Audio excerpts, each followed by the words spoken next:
Hi, I'm Megan. I'm Colin. And we are the hosts of Pet Sitter Confessional, an open and honest discussion about life as a pet sitter. We appreciate you listening today to episode 556. If you've learned something from any of the episodes we've done and want to help to keep the show going, you can go to petsitterconfessional.com/support to learn more. We also want to thank Pet Sitters Associates and our Patreon people for helping to support the show. And I have a head cold, so I may sound kind of terrible this entire show. As we head into a new year, it can be exhilarating. We think about all the possibilities of what's to come. We've learned the lessons from last year. We want to bring them into this year. But somewhere along the way, probably mid-January or February, you may start to lose that motivation. People typically have all these hopes and dreams at the beginning of the year of, oh, I'm going to lose weight this year, so I'm going to get a gym membership. And then by February, I'm actually no longer going. But we want to keep the habits going. We want to keep that motivation up, that drive, so that we aren't staring in the mirror a year from now going, I did not do the thing I really wanted to do, or I did not accomplish a goal because I gave up, or I lost what I thought was my purpose in the middle of the year. Well, and even right now, we're coming off the Christmas holiday going into New Year's. You may have experienced a lot of accolades from your clients. You may have gotten tons of tips. You may have gotten tons of gifts and bottles of wine and a trip to Belize, or I don't know what people get these days, but we see a lot of it on Facebook groups of people posting about that. Or you might not have. You might not have received even a single thank you from a client for all of the hard work that you did. Or maybe you're running a business and you have a bunch of team members doing work, and you're doing all of the admin work and you're doing all the route planning, and you don't get a thank you for that. No client calls you up and says, I really appreciate you for effectively route planning 300 visits this week. I know how hard that was. Nobody's going to do that. So we do a lot of work in our business. Sometimes it comes without any recognition. Nobody says thank you. You don't get a parade for it. You don't get an award for it. You do the work, you do it well, and nothing comes from it on the other end. And so we want to talk about how do we, in those moments, and keeping forward with the momentum, with the goals, with the drive that you have right now, how do we continually motivate ourselves? How do we stay self-sufficient instead of needing to or wanting to rely on others to motivate ourselves in those moments? I think one of the things is reminding ourselves of that clients are still booking us. We still have a business to run. We still have routes to plan, right? We still have employees to manage, or maybe we're just solo, but we still have a business at the end of the day. And clients want to use us. They enjoy our services. They feel peace of mind. So remembering that in the tough moments of, you don't get a parade, but you can internalize this and go, I am proud of myself for accomplishing that task or checking that box off my list. Yeah, so there is that outward evidence that we can look to, right? I said we don't need external things to help motivate us, but you can look to the evidence of the world around you. And that one that you hit on there, Megan, of the clients continue to book you, that is an amazing testament to your hard work and dedication, is when existing clients continue to come back. There's fewer things that speak more to the value of your work than when clients come back to you when they need help and when they have needs.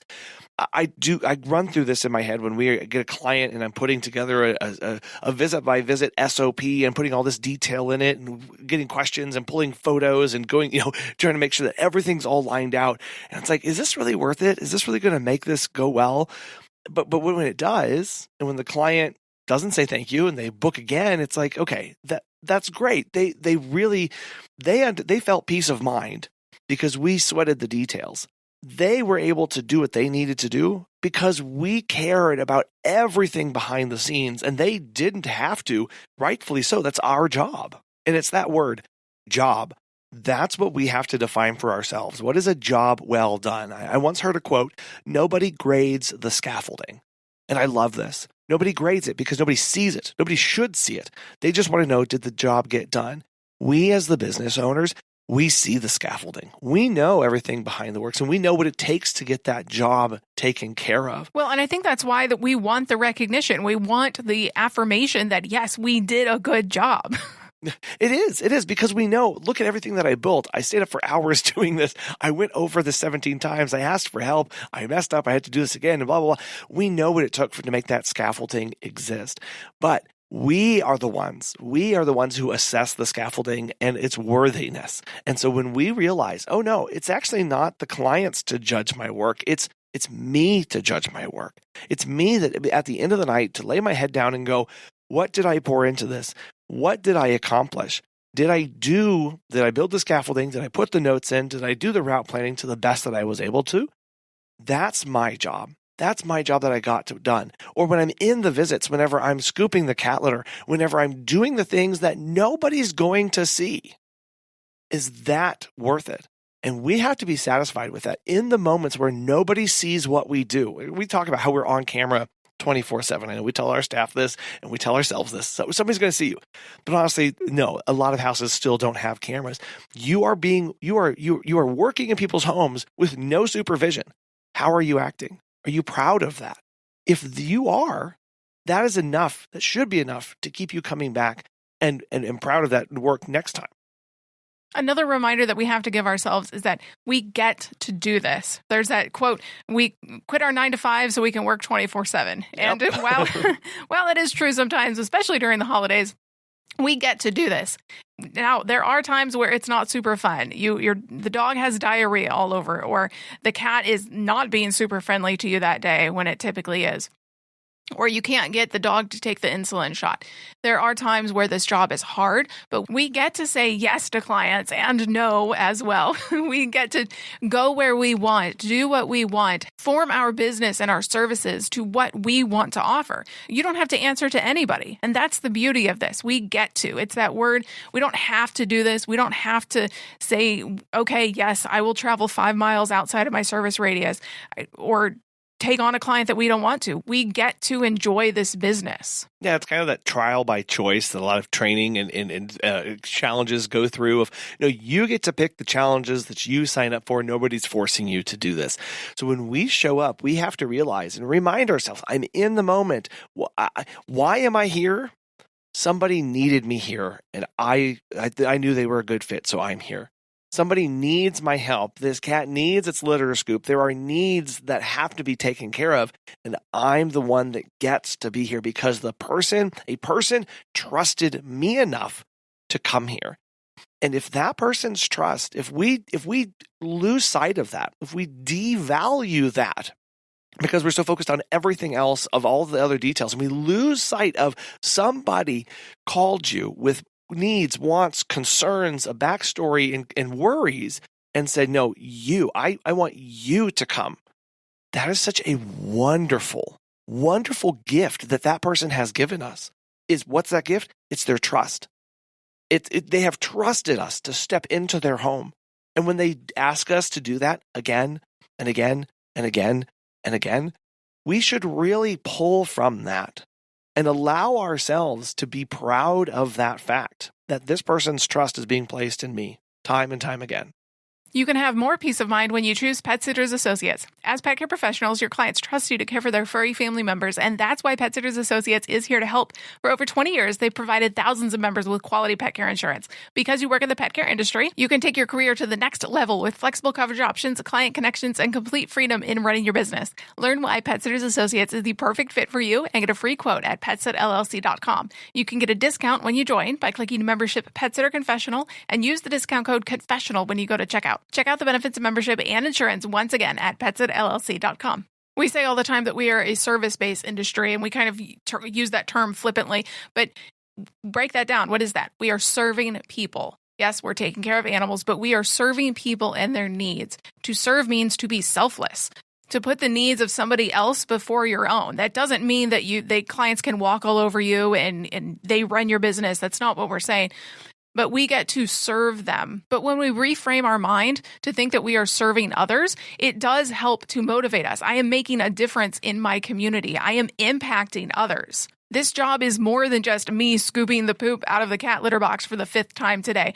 I am helping people. I am making an impact in the world and making the world a happier and kinder place. And as your business grows and changes, if you do choose to bring on a team of employees to work with you, your job is going to change.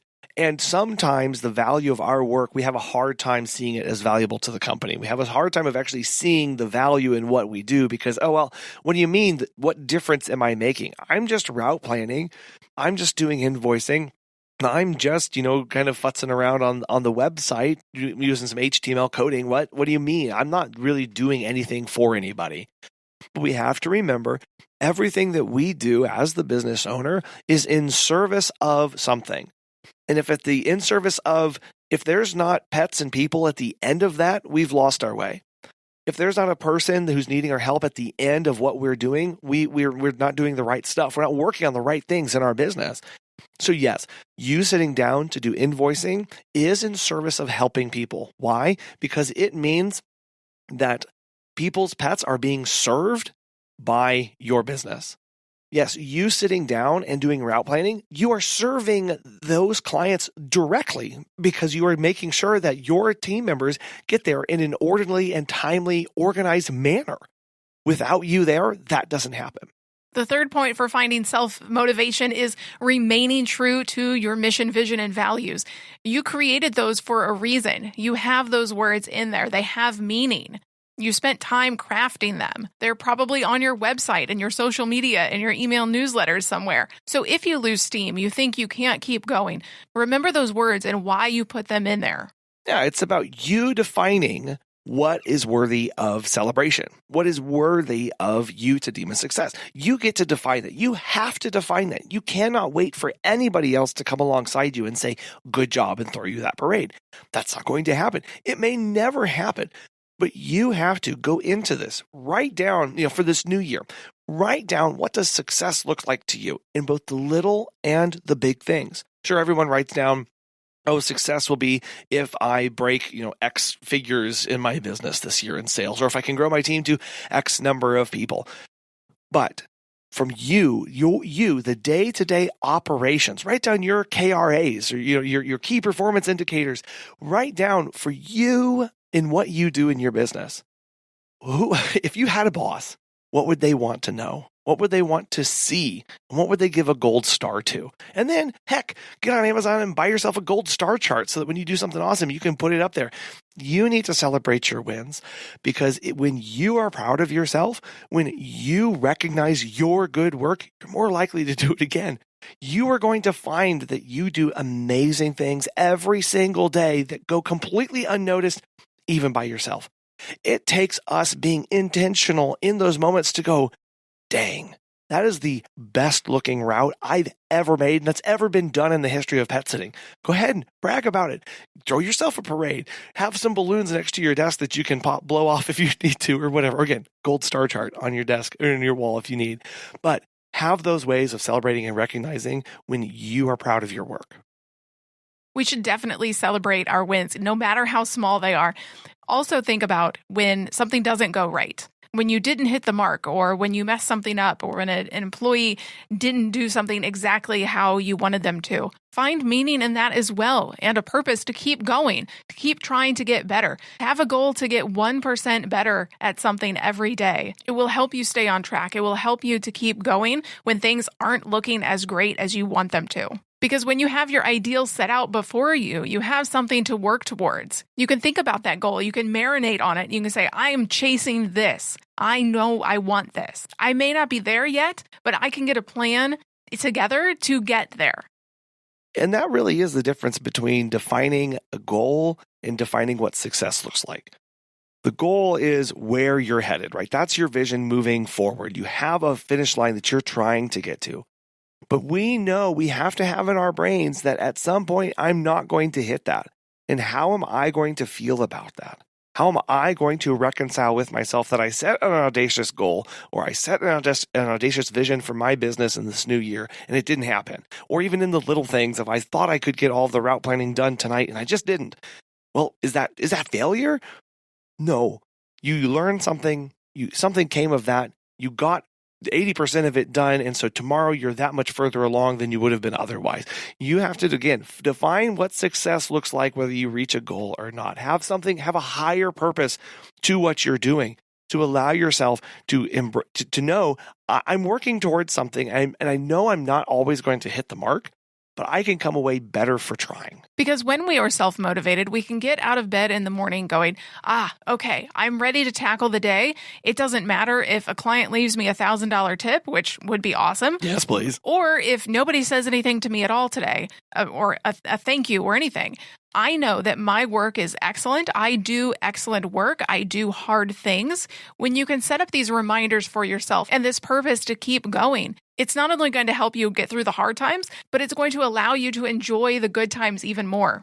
We would love to know how you find self-motivation and what you want your 2025 to look like. You can email us at petsitterconfessional@gmail.com or look us up on Facebook and Instagram at PetSitterConfessional. We want to thank Pet Sitters Associates for sponsoring today's episode, and thank you very much for listening. It's been a great year, and we are so excited for what's to come. We'll talk with you next year. Bye.